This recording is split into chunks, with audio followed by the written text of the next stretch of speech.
전반적인 흐름들 8쪽 생물의 특성과 생명과학의 탐구라고 하는 8쪽 부분을 들어가 보도록 할게요.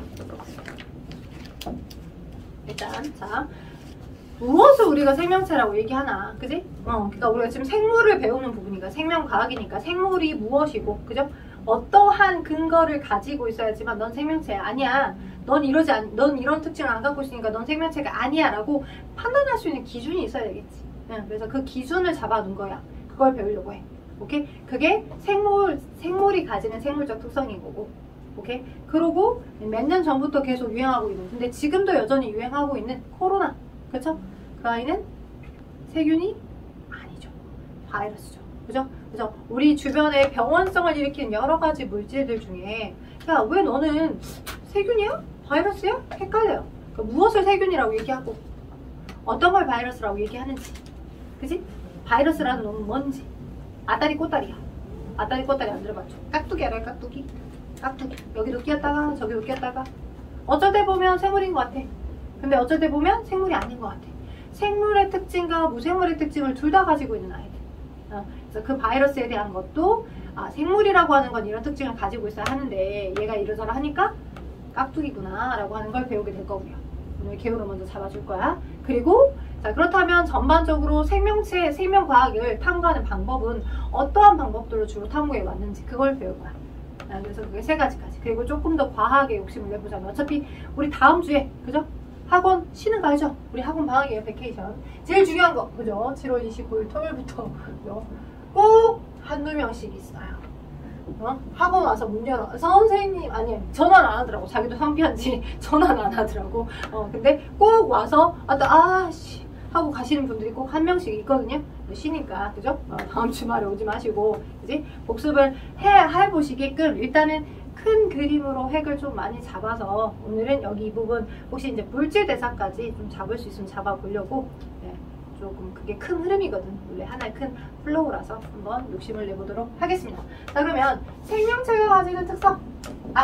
일단 먼저 예고를 드리자면 오늘 수업을 듣고 겁나 쉽네. 우와, 나 생물 안 들어도 되겠다. 야, 생물 너무 쉬운데? 야, 나 체질인가 봐. 하고서 굳이 선행을 해야 되나 싶어서 끊는 경우들이 있어요. 근데 정말 오늘은 첫날이니까 제가 다 이렇게 매개해서 잘라고 매개갖고 잡숴 드시라고 이렇게 해서 드리는 거라 내용이 쉽고 조금 이해할 만하다라고 보시는 거고요. 실질적으로 내용은 쉬워요, 생멸이. 그러니까 뭐보다 화학이나 물리보다 내용 자체는 쉬워요. 우리 학원의 수업을 많이 들어보신 분들은 아실 거야. 내용이 쉬우면 문제는 어려워요. 그죠? 막 경우의 수를 여러 개를 대입해서 빠르게 슉 하려고 하는 부분이니까. 그래서 개념은 수월할 수 있어.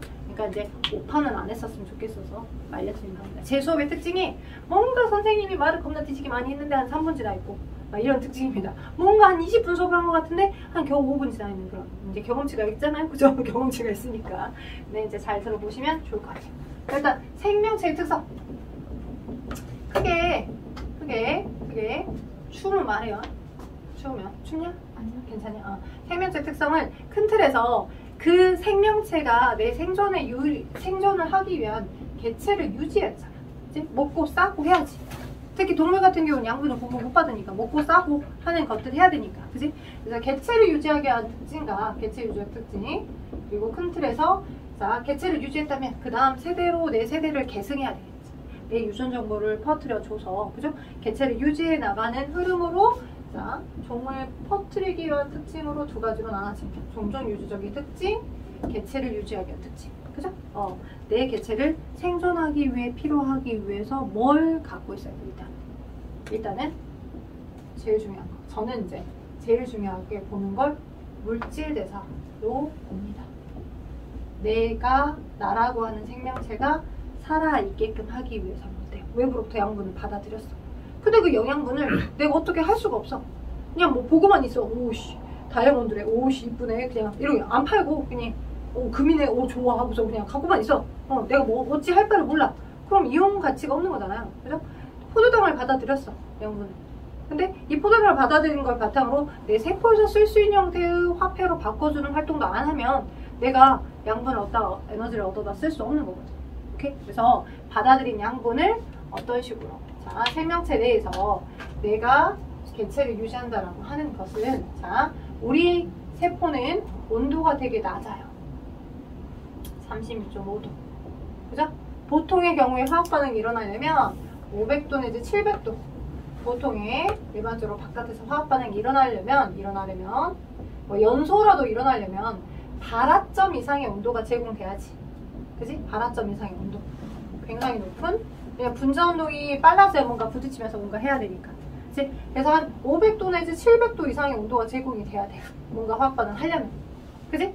근데 우리 몸 생명체 세포 안에서도 화학 반응 한단 말이야. 오케이? 근데 굉장히 온도는 낮게 시스템으로 되어 있어.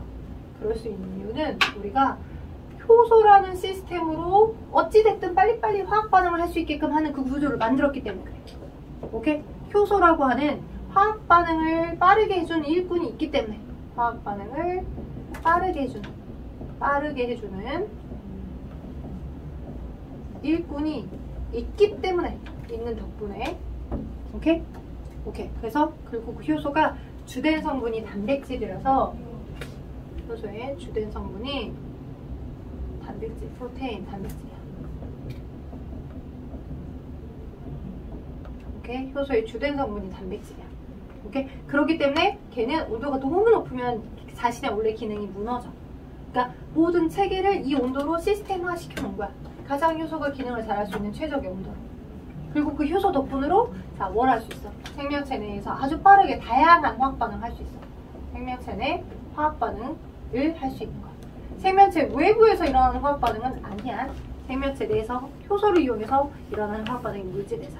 오케이? 그런 구조를 가지고 있고 그걸 딱 담아두는 인지질 이중축막에 쌓여있는 인지질이라고 하는 아이가 있어요.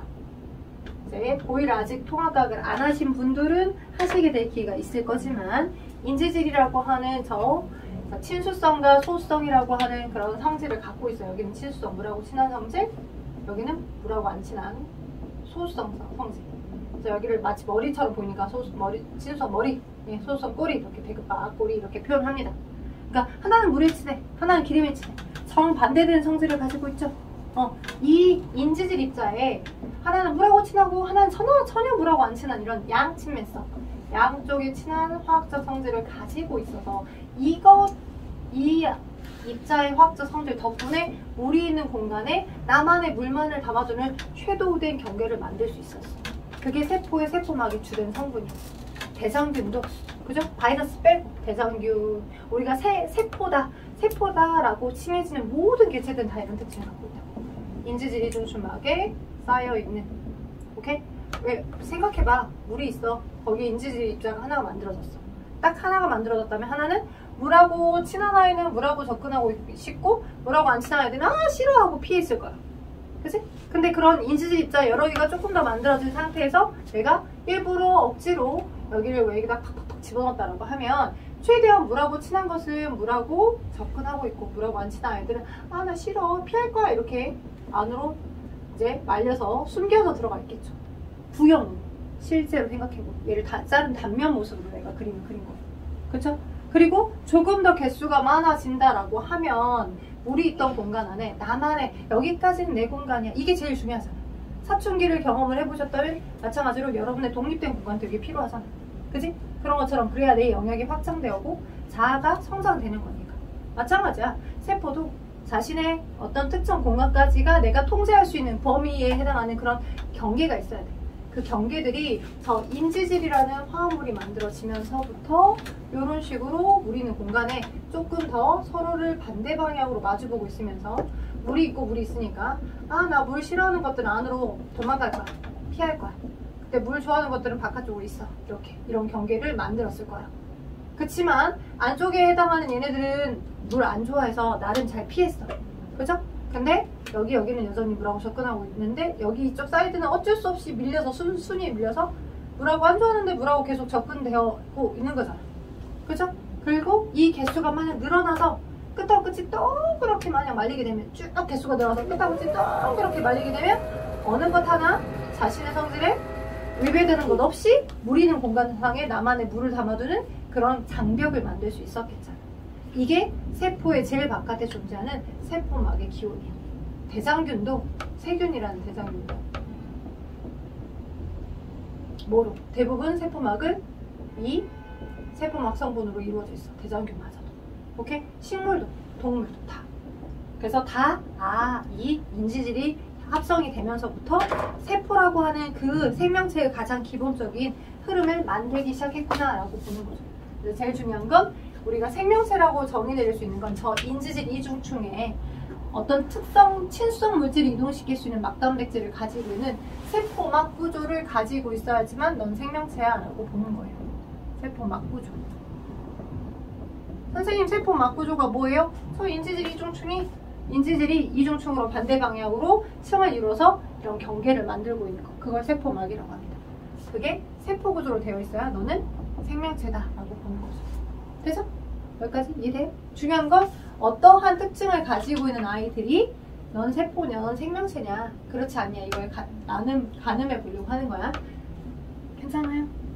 네, 이렇게 자 가늠해 보려고 하는 거야. 그래서 세포로 되어 있어요. 두 번째는 물질대사를 합니다. 여러분 책에는 뭐 단세포생물, 다세포생물 나와 있는데 이거 보면 뻔히 아는 거잖아. 근본적인 의미를 파악해야지. 그치? 모든 생명체로 정의되는 세포들은 다 인지질 이중충막에 자, 고율통합과학 시간에 배우는 어떤 친수성 입자를 스스로 이동시키기 위한 다양한 막단백질을 박혀서 가지고 있는 이런 구조가 세포막 구조예요. 인지질 이중충에 막단백질을 가지고 있는 구조.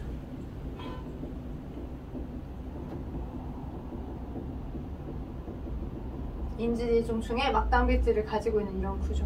오케이? 그게 모든 공통된 세포들이 가지는 세포막 구조다라고 보시면 됩니다. 오케이? 그 다음에 이제 스스로 물질대사 하는 거. 물질대사 단원이 워낙 중요해서 이 내용을 더 딥하게 하여 그 생명과학 소단원을 하나로 따로 뺐어요. 오케이? 그래서 그거는 그 부분에서 다시 한번 설명할 거니까 먼저 개요를 잡고 물질대사만 좀 더 딥하게 더 배워보자고요. 그 다음 개체를 유지하기 위해서 만약 내가 이런 세포 구조로 되어 있고 나름의 효소 시스템을 가지고 있어. 오케이? 그렇게 존재하고 있는 형태의 세포를 갖고 있는데 만약에 뭔가 시그널을 받아들이지 못해. 예? 예를 들어서 이 세포인데 외부로부터 막 공격을 당하고 있어. 계속 막 누가 찔리고 있는데, 그지? 찔리고 있는데 거기에 내가 반응하거나 대응하거나 뭔가 리액션을 하지 못해요. 그러면 결국 터져 죽을 수도 있겠죠. 그쵸? 오케이? 제일 중요한 건 어때요? 외부로부터 어떤 시그널 자극을 받았을 때 그것에 대한 내 생명체를 유지하기 위한 적절한 판단으로 대응을 해야 돼. 그지? 그걸 우리는 뭐로 배워? 자극과 반응이라고 해서 배워. 그거야. 생존을 위한 거야. 그지? 자극과 반응. 그런 과정에서 외부의 시그널을 받아들일 수 있게끔 해줘서 어떤 식으로 뉴런이라는 신경세포를 통해 뉴런이라는 신경세포 들어보셨죠? 그죠? 신경세포를 통해 어떻게 정보가 흘러가는지 플로우가 어떻게 가는지 그지? 신경세포에 대한 구조를 이 생명과학 원 시간에서 배울 거고 정기적 시그널에 의해서 흘러가. 그리고 그것들을 수집을 해서 어떤 판단을 내려서 액션을 수행하는 거야.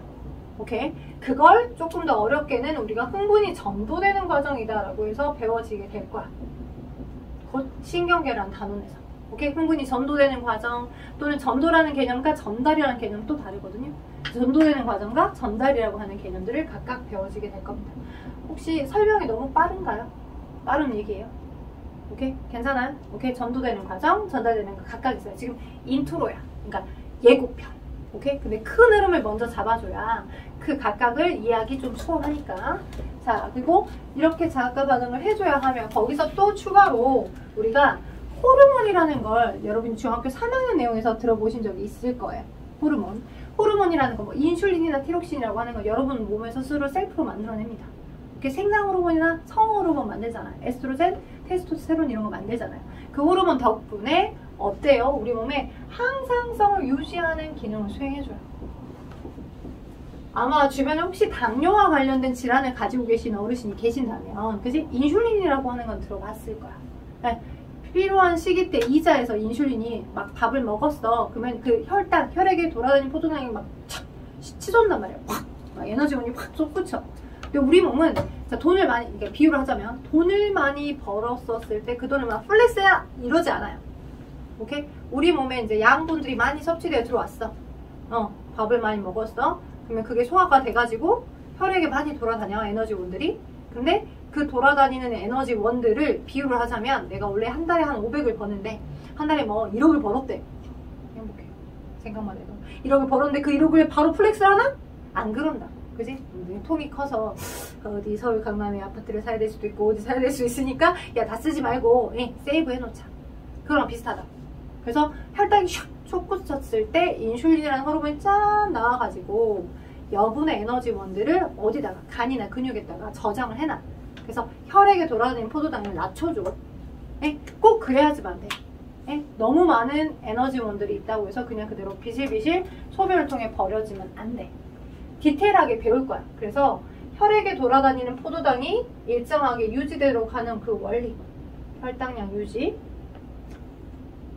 바가지 추워요. 그러면 나도 모르게 막 우둘둘둘둘 나도 모르게 막 이렇게 달달달 떨잖아요. 그런 걸 알지? 또는 이제 더워요. 그럼 땀 많이 흘리잖아요. 그럼 체온 조절도 우리가 생존하기 위해서 이 개체가 생존하기 위해서 꼭 필요한 거잖아요. 맞죠? 그죠? 그 다음에 또 뭐도 있겠어요. 여러분이 이제 수박을 한 통을 다 퍼먹고 잤어요. 잠을 편히 못 잡니다. 왜? 너무 많은 수분량이 여러분의 혈액 안에 들어왔거든요.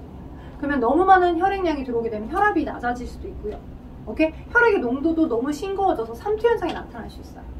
역삼투 현상처럼 방향이 다르게 나타날 수 있거든요. 그래서 항상 일정한 혈액의 농도를 유지해야 돼요. 혈액의 농도가 항상 일정해야 돼요. 너무 많은 물이 들어오게 되면 물을 재흡수하지 않고 물을 많이 내보내요. 소변으로. 혈액의 농도를 일정하게 유지시키기 위해서. 오케이? 그걸 체내의 삼투압 유지라고도 표현합니다. 큰 틀은 이래요. 이거보다 더 이제 항상성 유지하는 더 다양한 방법들이 있겠죠. 그런 식으로 호르몬 같은 또는 신경계와 호르몬의 합작품으로 각각들을 조절해준다라고 보시면 됩니다. 되죠? 오케이? 그래야 생존하죠. 개체가 살아있죠.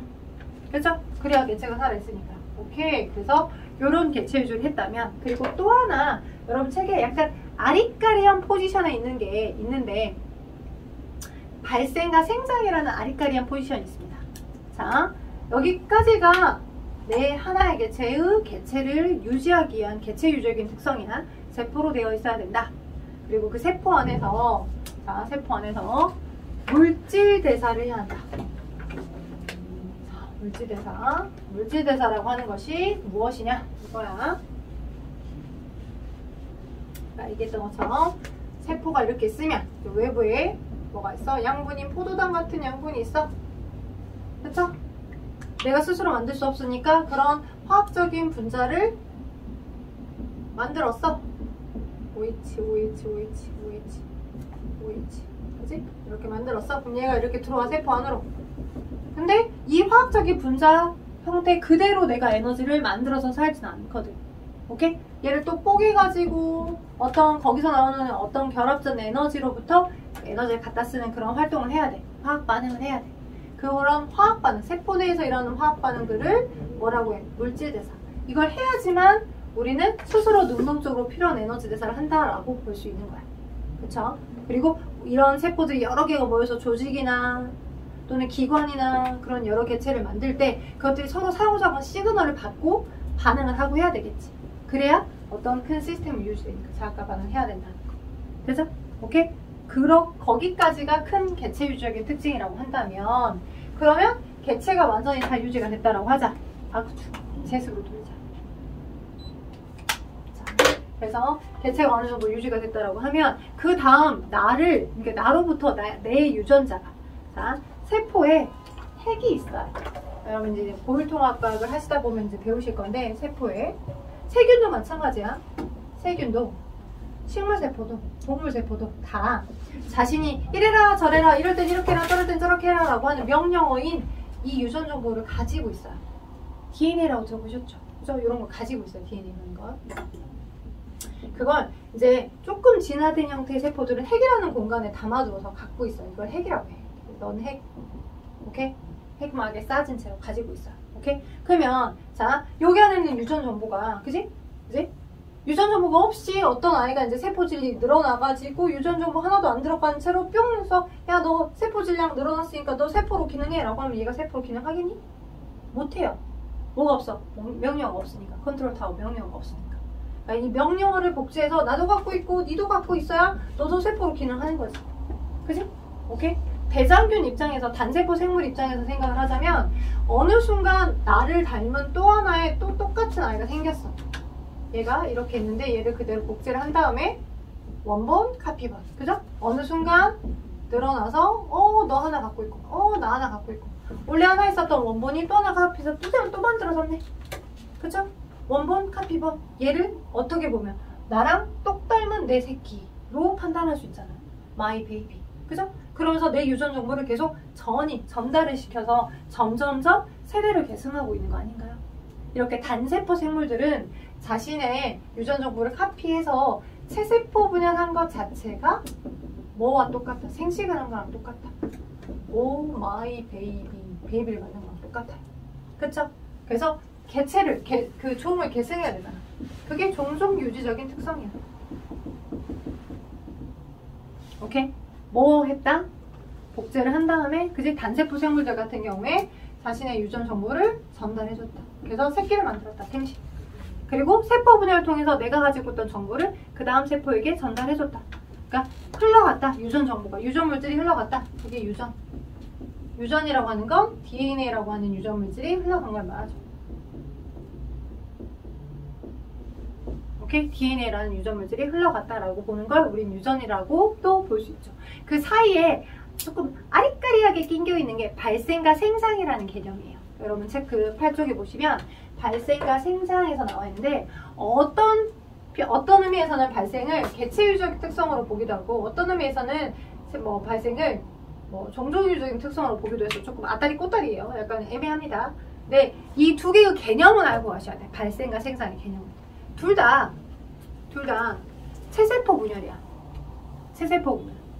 체세포 분열은 여러분 몸에 가지고 있던 여러분의 세포의 개수가 늘어나는 거야. 생각해봐. 여러분 요만했어. 혹시 이제 애기 본 적 있어요? 신생아? 오, 네, 그래요. 신생아 보면 거의 약간 2등신? 3등신? 약간 그래요. 머리 몸통 다리 이러잖아요. 그래요. 근데 평생 이 3등신으로 사나?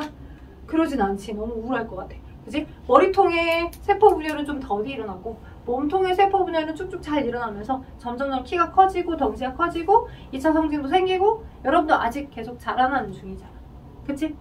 그래서 세포의 개수가 늘어나서 개체가 커지는 겁니다. 오케이? 근데 얘가 이제 응애하고 태어났을 때 신생아 때 그 전의 모습은 어땠어? 엄마 뱃속에 있을 때? 그냥 수정란이었어. 제일 첫 번째 세포는 수정란이야. 아빠가 준 여러 정자 중에 하나의 정자가 엄마가 배란시킨 난자 하나랑 수정된 수정란이야. 오케이? 그 수정란이 계속된 체세포 분열을 통해서 용기코인 만들고 개체가 되어 태어난 거야. 여러분 그 책에 보면 그 올챙이랑 깨구리 설명하고 있잖아요. 그죠? 지금 그 올챙이 그 양서류 같은 경우는 불완전 변태. 그러니까 요즘은 변태라고 말을 많이 안 해요. 변태라는 단어를 예전에 썼어요. 변태 이게 아니에요. 근데 이제 변태라고 하면 이걸 떠올리니까 탈바꿈이라는 단어로 바꿨어. 그러니까 불완전 탈바꿈이라고 해서 중간 과정인 올챙이를 거치고 뒷다리가 쏙 생기면서 이제 개구리가 되더라 라고 배운 거죠. 탈바꿈. 그래서 자, 완전한 성체 모습이 개구리고요. 그 중간의 과정에 올챙이까지 간 거고 그 다음 완전히 개구리가 되는 것까지를 우리 뭐라고 하냐면 그걸 자 발생이라고 하는 거야. 발생은 자 정의를 주면 수정란 초기 수정란의 초기 체세포 분열을 거듭하면서 겁나 말 많이 하지. 몇 분 흐른 거 아니야? 한 20분 흘렀을까? 맞춰볼까? 30분 흘렀을까? 아까 몇 분에 시작했지? 그래도 시간이 꽤 흘렀어요. 5시 11분. 우리 한 4시 반쯤 시작했잖아. 시작 시간 4시 반이잖아. 준비하면서 왔다가 4시 40분에 왔다 해봐. 그래, 한 30분 흘렀잖아. 그렇지만 나를, 그래. 굉장히 그래도 의미 있긴 하는데. 아니, 시간이 조금만 흐른 줄 알았지만 꽤 많이 흘렀네요. 30분이 흘렀어, 얘들아. 힘내요. 조금만 더 힘내봐요. 자, 수정란의 초기 체세포 분열을 거듭하여 완전한 개체가 되어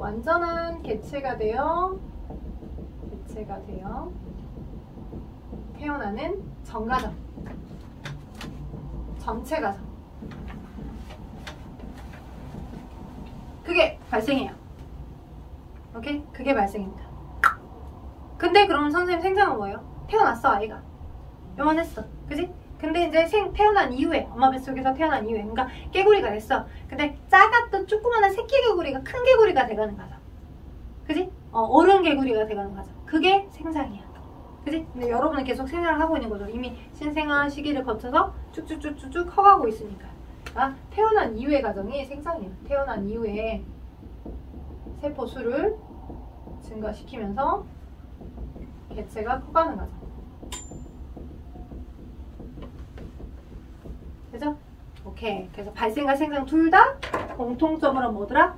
세세포 분열입니다. 둘 다 공통적으로는 세세포 분열을 하더라. 분열로부터 발생과 생장을 한다라고 보시면 됩니다. 선생님 그러면 느낌상 뭔가 세세포 분열이라고 콕 집어서 얘기하시는 부분이 있으니까 네, 세세포 분열과 차이가 나는 분열이 있는데요. 그건 생식세포 분열이라고 있습니다. 나중에 이제 3학년 2학기 과정에서 배우실 거고, 그죠? 배웠던 부분도 있을 건데 여기 과정에서는 이제 뭐 디테일하게 나눠서 나오진 않는 부분이죠. 일단 보시면 되고요. 오른쪽 위에 그쪽으로 한번 넘어가 볼까요? 그쪽으로 넘어가 보니까 자, 그럼 봐봐. 발생과 나름 생식과 유전을 했어. 그지? 종족을 유지하기 위해서 생식도 하고 내 유전 정보를 주고 새끼도 낳고 했어. 근데 그 낳아진 새끼가 그리고 또 나라는 개체가 만약에 막 변화무쌍한 환경이 제공이 됐는데 거기에 살아남지 못했어. 다이 죽어버렸어. 그럼 어때? 그냥 씨를 안 뿌리고 식물로 따지자면 내가 씨를 뿌리지 아니하고 그냥 그 세대 그냥 꿀떡 말라 죽어버렸어. 그럼 그 다음으로 세대 계승은 없잖아요. 그쵸? 변화된 환경에 나름 어떻게든 근근히 적응을 해야 했고 그 적응이 쌓여져서 유전 정보가 달라졌던 그것들이 유지가 돼서 계속 뭔가 종이 다양해지는 방향으로 진화가 일어나겠죠. 그 적응과 진화도 뭐의 흐름인 거야? 종을 유지하기 위한 나름의 노력인 거야. 계속 환경 변화는 올 거고 거기에 나름 이제 뭔가 변화에 유연하게 대처를 해야 되겠죠. 오케이? 그러니까 여러분의 어떤 일상의 흐름과도 똑같은 것 같아. 빗대어서 얘기해보면, 그지? 요즘 뭐 여러분이 체험을 하고 계실지 어쩔지 모르겠지만, 그죠? 챗GPT 써보신 분 있으세요? 써봐야 될걸? 고1은 특히 써봐야 될걸? 수행평가 할 때 잘 쓰지 않나? 많이 써요. 그래. 챗GPT를 그냥 이제 뭐 이렇게 영어식으로 타이핑하는 애들도 있고 요즘 하도 프롬프트가 좋게 나와가지고 한영어로 바로 변환해주는 아이를 깔아요. 그래서 한글로 물어보면 아저씨가 또 한글로 대답해주는 그런 것도 있고요. 챗GPT는 그래도 이제 계속 지능형으로 이제 업데이트를 계속 하고 있는 중이어서 근데 그것도 있고요. 구글 바드라고 하는 아이도 있어요. 그리고 빙도 있어요. 뭔가 욕인 것 같지만 그 마이크로소프트에서 나온 건 빙도 있고 세 개를 다 이용을 하시면 훨씬 더 풍부한 자료를 쉽게 검색하실 수 있습니다. 자, 그럴 때 그거 덕분에 무슨 일이 생겼냐면 아마 남자쌤한테도 얘기를 들었을 수 있지만 그냥 소스 코드를 아예 짜줘. 그지? 앱 개발도 아예 해주고요. 그죠? 그리고 거의 그냥 거기에 이제 연계된 프롬프트로 해가지고 아주 미술 작품을 하나 만들어버려. 그래서 인공지능이 아예 그냥 그 뭐지? 아이돌 여자 그림을 합성해서 줘. 이건 합성 사진이라는 느낌이 안 들어. 그냥 실물 사진 같아. 오케이? 그러니까 사진 작가나 그냥 단순 포토샵 작업하시는 그런 직업들이 사라지고 있어요. 단순 그냥 뭐 이렇게 뭐 밑바닥에 어떤 그냥 뭐 이렇게 뭐 그러니까 데이터를 모아가지고 뭔가를 최종적으로 만들어주는 간단한 작업을 했던 일들이 그냥 그 GPT 하나로 다 끝나고 있어요. 그러니까 뭐예요? 그러면 우리가 살아남으려면 그 변화된 환경에 나름 적응해서 다른 역량을 우리가 만들어야 될 거 아니야. 두려워만 할 게 아니라. 그렇잖아. 그것도 여러분의 생존과 관련이 있는 거야. 나의 생존과도 관련이 있고요. 오케이? 그래서 종족 유전 특징인 적응과 진화가 전반적으로 여러분의 사회와 여러분의 생존과도 관계 있는 부분이고 그걸 신경 쓰는 게 아예 그냥 생물적 시스템 하에 이 유전자 안에 박아서 여러분 태어난 거야. 적응하지 못하면. 그지? 진화하지 못하면 도태될 수밖에 없어. 어쩔 수가 없어. 자, 그래서 그런 개념들을 한번 잡아드려 봤습니다. 뭔가 블라블라블라 야 말이 겁나 뒤지게 많았었는데 자, 그쪽 아래 이제 바이러스 나와 있죠. 바이러스도 그렇다면 이런 특징들을 바탕으로 해서 그렇다면 바이러스는 어떤 아이야? 라고 하는 거 한번 봐보자는 거예요. 몇 가지를 들었었을 때 내가 너무 복잡하고 어려워서 이해 못하겠어 라고 하시는 분이 있으시면 발 들어. 아무도 발 들지 않았어. 괜찮아. 자, 이해할만 할 거야. 혹시 어려우면 내가 오늘 거 영상 최대한 빨리 이제 렌더링 해가지고 올려줄 거야. 그래서 한번 보시면 이제 우리 단톡방을 만들지는 말까? 단톡방을 만들 필요까지는 없을 것 같은 느낌이긴 한데 이제 여러분 개인에게 한번 렌더링 했던 자료를 보내줄 수 있도록 해볼 테니까 혹시 잠깐 배가 너무 불러서 졸리셨던 분들은 빨리 한번 들으시고 넘어가시면 될 것 같아요. 이게 지금 직업병이야. 오디오가 비면 불안해. 그러니까 그냥 얌전히 그냥 칠판만 치면 될 건데 앞에서 막 시무랑시무랑 하면서 계속 닦으면서도 말을 하고 있잖아. 직업병이다. 직업병. 그냥 좀 입을 좀 쉬어도 되는데. 그래서 진짜 쉴 때는 아무 말도 안 해. 말을 잘 안 해요. 하도 말 많이 해요. 말 잘 안 합니다. 여튼 그래요. 그 다음 갑시다. 바이러스. 파트 2 바이러스. 자, 핵심만 일단 잡아드려 볼게요. 바이러스의 구조. 물론 추후에 우리 생명과학 원책 이 내용 안에서 백신이라고 하는 것의 개념을 배우게 될 거야. 백신. 근데 이제 그 백신은 이제 모든, 그러니까 요즘 최근에 우리가 맞았던 그 코로나 바이러스 백신을 만들어낸 그 원리랑 또 달라요. 그러니까 기본적인 백신들을 교육과정 안에 있는 건 배우는 거고요. 백신의 어떤 개념이랄지 백신의 원리들을. 그리고 이제 지금은 이제 시대가 바뀌어서 코로나 바이러스 같은 특수한 형태의 백신도 개발이 돼가지고 우리가 맞았던 거죠. 그죠? 오케이? 그래서 이제 바이러스의 전반적인 특징을 얘기해 드려보면 아까 얘기했던 것처럼 깍두기. 어떨 때 보면 생명체인 것 같아 보여. 근데 어떨 때 보면 생명체가 아닌 것 같아 보여. 그런 특징을 가지고 있는 것들을 딱 싸잡아서 다 바이러스로 분류를 하고 있습니다. 그리고 그런 바이러스들이 자기의 어떤 컨트롤 타워, 명령어를 가지고 있는 타입이 그걸 우리는 핵산이라고 해요. 많이 들어보셨던 뭐 DNA나 RNA나 이런 것들을 우리는 핵산이라고 하거든요. 어떤 타입의 핵산을 가지고 있느냐에 따라서 DNA 바이러스도 있고, 그러니까 DNA라는 이중 나선 구조로 자신의 유전 정보를 꽈서 가지고 있는 것들을 이제 DNA라고 하는 건데, 이제 자신의 어떤 유전 정보를 DNA 형태로 가지고 있는 바이러스도 있고요. 한 가닥에 RNA도 있어요. RNA 타입으로 가지고 있는 RNA 바이러스도 있는 거고요. 바이러스의 종류를 굳이 나눠보죠. 아주 여러 개가 있어요. 그리고 자, 바이러스라고 하는 것에 아까 얘기했던 것처럼 무생물적으로 보이는 특징 중에 하나는 아까 생명체라면 뭐 해야 된댔어?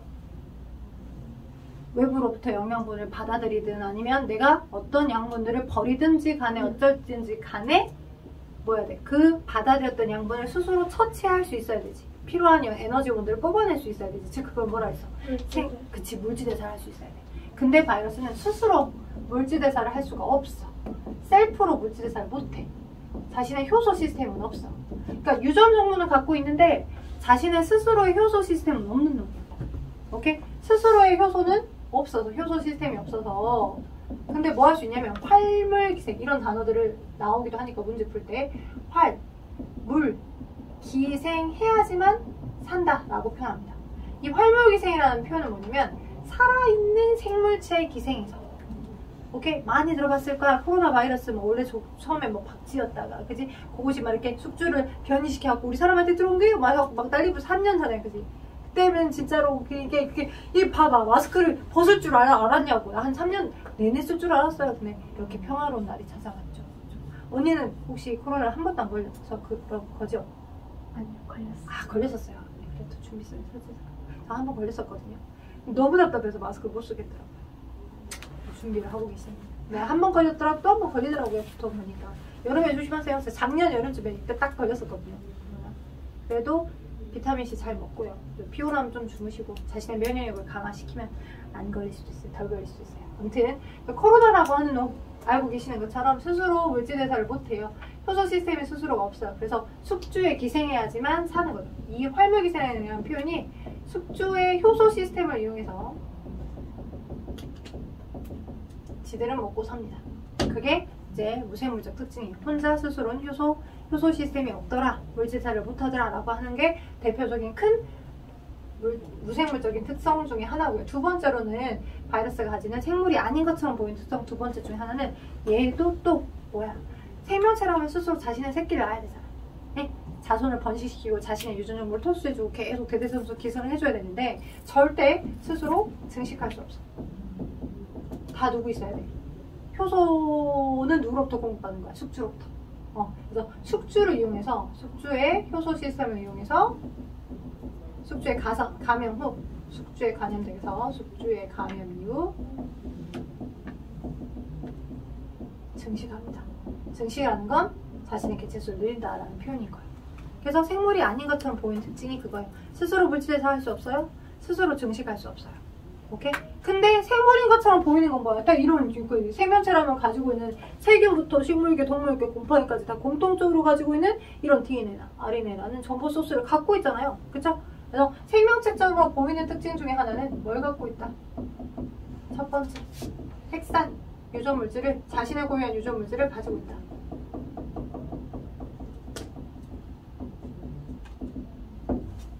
그리고 거기에 더불어 또 뭐가 있냐면, 자, 아마 고일통합학을 하고 오신 분들은 굉장히 중요한 영역 중에 하나가 내가 가지고 있던 원본의 유전자가 그대로 계속하는 것보다 원본으로부터 살짝씩 빨리빨리 카피하는 과정에서 염기서열의 변화가 일어나는 것이 진화를 이끈다라고 배우셨을 거예요. 오히려 돌연변이 들어보셨죠? 그러니까 야, 넌 돌연변이냐? 우리 안 닮았어. 이건 정말 과학을 모르시는 분들이 얘기하는 거야. 그죠? 돌연변이가 무조건 안 좋은 부정적인 개념이 아니에요. 그러니까 뭔가 코로나 바이러스 하면서 아씨 또 돌연변이 생겨서 또 백신 또 안 맞는데 돌연변이 진짜 지긋지긋해. 이렇게로 어떤 사회적인 통념을 갖고 있을 수 있겠지만 생물 입장에서 얘네들의 생존 입장에서 생각을 하시면 돌연변이가 진화를 이끄는 거야. 왜? 내가 원래 가지고 있었던 정보 하나밖에 없었어. 예를 들어서 정해진 정보들밖에. 오케이? 근데 이제 이게 나중에 이제 고일통합학을 하시게 되면 뉴클레오타이드라는 염기들이라고 하는 걸 배우시게 될 거고, 여기에 이제 뭐 과학 동화나 이런 서적들 봐보면 ATGC, TTA, 블라블라 막 이런 말 써져 있어. 이런 거 염기들 그거 말해. 그거. 오케이? 유전 정보야. DNA 상에 존재하는 유전 정보들. 근데 그 DNA 상에 존재하는 유전 정보가 원래 오리지널 정보가 그대로 있는데 그 정보를 그대로 계속 가게 되면 뭔가 환경 변화에 처리가 됐을 때 대처할 수 있는 능력이 없잖아. 근데 그렇게 카피가 되다가 빨리 뭔가를 카피하다 보면 분명히 실수가 생겨요. 여러분들 문제를 빨리 풀다 보면 원래 3이었는데 숫자를 8로 보고 잘못해서 이런 적 있잖아요. 그죠? 그러니까 뭔가 하드라는 사이즈가 작을수록 이 유전자의 양이 적잖아. 그래서 카피될 때 굉장히 빨리 카피가 될 거잖아. 그 카피되는 과정에서 원본의 정보하고는 조금 유사하지만 다른 정보로 복제가 돼버릴 거야. 오케이? 그게 돌연변이야. 오케이? 원본의 정보하고는 좀 다른 염기서열로 복제가 돼버릴 거고, 그렇게 정보의 변이가 생긴 거, 그것이 진화를 이끄는 거야. 왜? 어느 순간 그것이 올렐레 이 백신에는 효과가 없는 형태로 이제 자기의 어떤 적응이 돼버리게끔, 자기가 생존될 수 있게끔 하는 유리한 정보를 획득되게 할 수 있었으니까. 돼요? 그래서 돌연변이라고 하면, 돌연변이는 염기서열의 변화를 말해. 우리가 어렵게 느낄 수 있으니까 돌연변이라고 하는 건 기존 유전 정보 염기의 동일함이 아니라 염기의 서열 변화. 뭔가 빨리빨리 카피하는 과정에서 똑같이 카피가 됐었어야 되는데 그렇지 아니하고 기존 염기 서열의 변화로 일어난 걸 돌연변이라고 해요. 자연계에서 여러분의 몸에서도 자연스럽게 돌연변이 생기고 있어요. 근데 그 유전 정보의 양이 적은 개체일수록 돌연변이는 더 잘 생기겠죠. 그 돌연변이 덕분에 코로나는 우리가 열심히 연구해서 만든 백신에도 살짝 이렇게 유전적으로 바뀌어서 그런 당 단백질을 안 만들게 돼버리니까 그 특정 처음에 연구했던 당 단백질을 타겟팅해서 이제 걔를 죽이려고 만들었던 백신이 효과가 없게 되는 거지. 계속 돌연변이로부터 살아남는 거야. 돌연변이를 일으키면서 그런 백신으로부터 살아남게끔 될 수 있는 거예요. 오케이? 그래서 생물적 특징으로는 자, 두 번째, 본인의 어떤 생존, 바이러스의 생존에 꼭 필요한 이건 바이러스 입장에서는 적응과 진화했다라고 볼 수 있는 거야. 뭐가 생긴다? 유전 정보의 변화, 유전 정보의 변화, 다른 말로 돌연변이가 생깁니다. 라고 하는 게 가장 큰 생물적 특징이에요. 누가 가지는? 바이러스가 가지는. 우리도 돌연변이를 하면서 진화 적응을 하고 있는 건데 걔는 유전 정보의 양도 작기 때문에 훨씬 돌연변이가 자주 생겨요. 그 덕분에 걔는 어찌됐든 끝까지 숙주만 잘 찾아간다 그러면 생존할 겁니다. 그리고 생물이 아닌 것처럼 보이는 건 스스로 물질에서 할 수 없는 거. 그죠? 스스로 증식할 수 없는 거. 그리고 거기에 무생물적으로 보이는 특징 중에 하나, 세 번째. 자, 세 번째까지만 하고 잠깐 쉬었다 할게요. 옆에 번도 좀 쉬는 것 같으니까. 자, 세 번째. 바이러스가 가지는 생물이 아닌 것처럼 보이는 특징 중에 하나로 대표적으로 세포구조가 아니다. 그럼 세포구조가 아니니까 아까 내가 세포구조 뭐라고 했었어? 인지질 이중충의 막에 쌓여서, 그죠? 인지질 이중충막에 쌓여서 물이 있던 공간에 나만의 고유한 물을 담아두는 이런 경계를 만들 수 있는 거. 그리고 친수성 입자가 왔다리 갔다리 할 수 있는 다양한 막단백질이 콩콩콩 박혀 있는 거. 이게 대표적인 세포의 기본 구조야. 오케이? 근데 자, 여기 이제 세포들은 막에 박혀져 있는 막단백질이 있어. 이런 구조로 누구도 세균도 이런 구조를 가지고 있어. 그리고 문제 풀 때 혹시 헷갈릴 수 있기 때문에 선생님이 세균을 뭐라고 다냐면 영어로 썼던 걸 한글로 번역하면서 박테리아라고도 해요. 세균은 박테리아예요. 밖에 이상한 아이가 와 있는 건 아닙니다. 저 목소리가 좀 그래요. 웃는 목소리가. 박테리아라고 해요. 세균을 박테리아라고 하고, 박테리오파지라고 하는 이름을 가지고 있는 것이 박테리아랑 똑같진 않아요. 나 너무 피곤한가. 방금 박테리아 롯데리아로 읽었어. 진짜 뭐냐?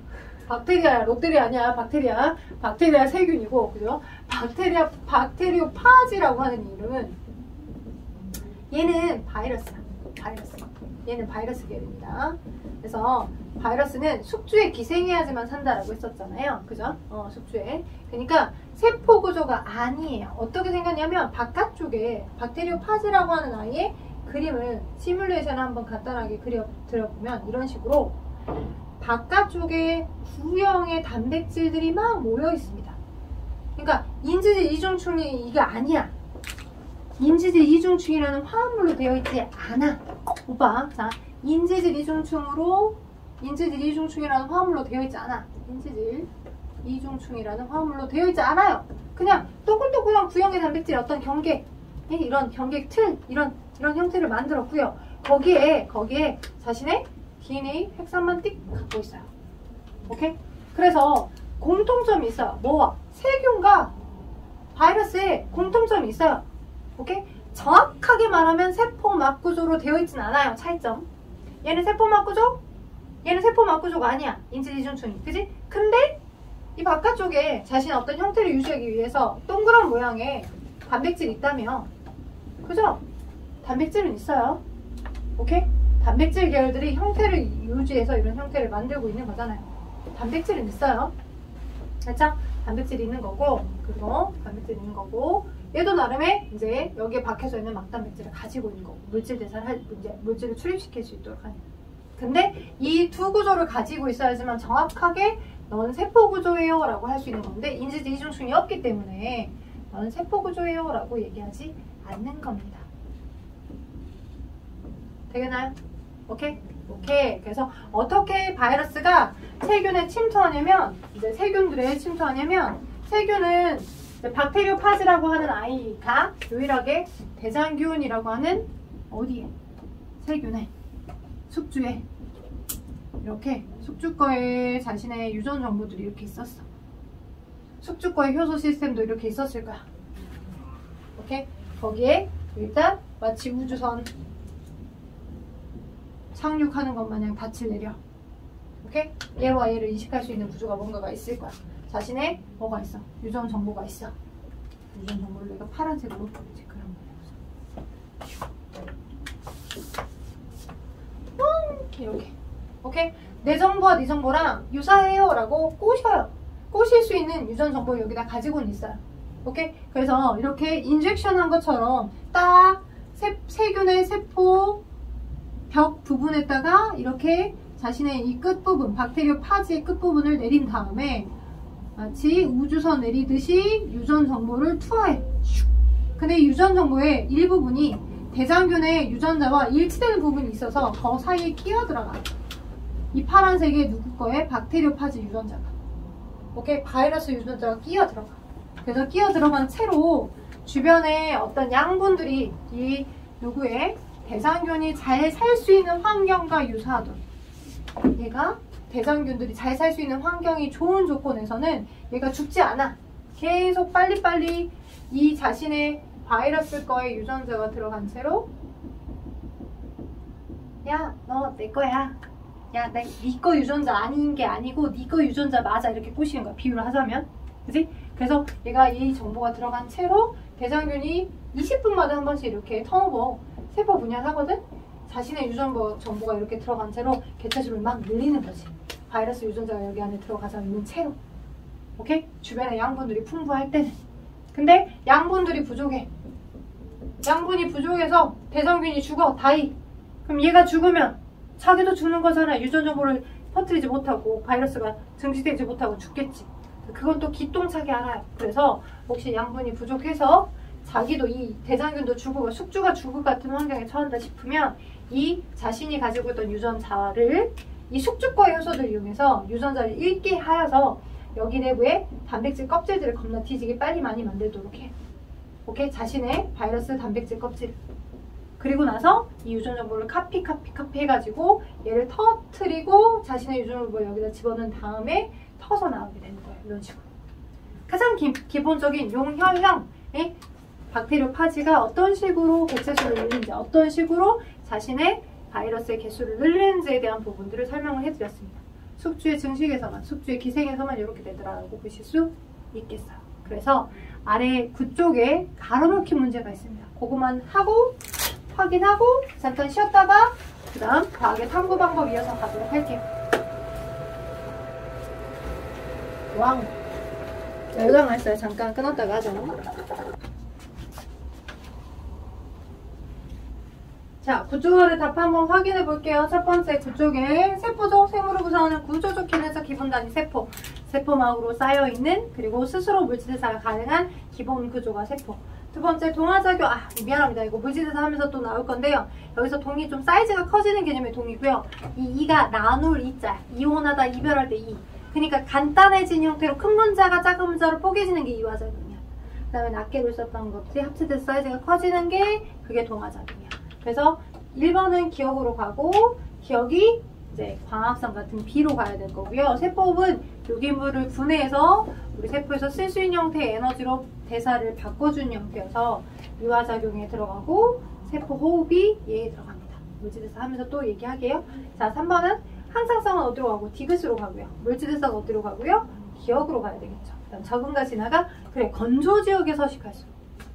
자, 건조지역에 서식하는 선이장은 입이요. 기공을 열릴 수 있도록 해주는 그 입을 그대로 갖고 있어 버리면 엄청 뜨거운 대기에 어쩌겠어? 너무 많은 물기를 뺏길 거야. 뿌리 속 깊숙이서부터 어렵게 공급해서 저장해놨던 물기를 너무 많이 뺏길 거라 입을 가시로 바꿨어요. 그게 선인장이고, 그리고 또 건조기후 환경일수록 지하수라도 꼬라먹고 살라고 막 뿌리를 많이 발달해놓고 있습니다. 그러니까 너무너무 건조한 그 지역일수록 뿌리가 더 많이 발달돼 있어요. 건조기후의 식물들은요. 그것도 적응과 진화의 형태라고 보시면 돼요. 자, 바이러스는 세균보다 크기가 더 작고요. 그리고 핵산이 있어요. 핵산은 유전 물질이니까 있어야 되겠죠. 또 세포 구조를 갖추고 있지 않고요. 생명체 밖에서 독자적 물질을 할 수가 없겠죠. 오케이.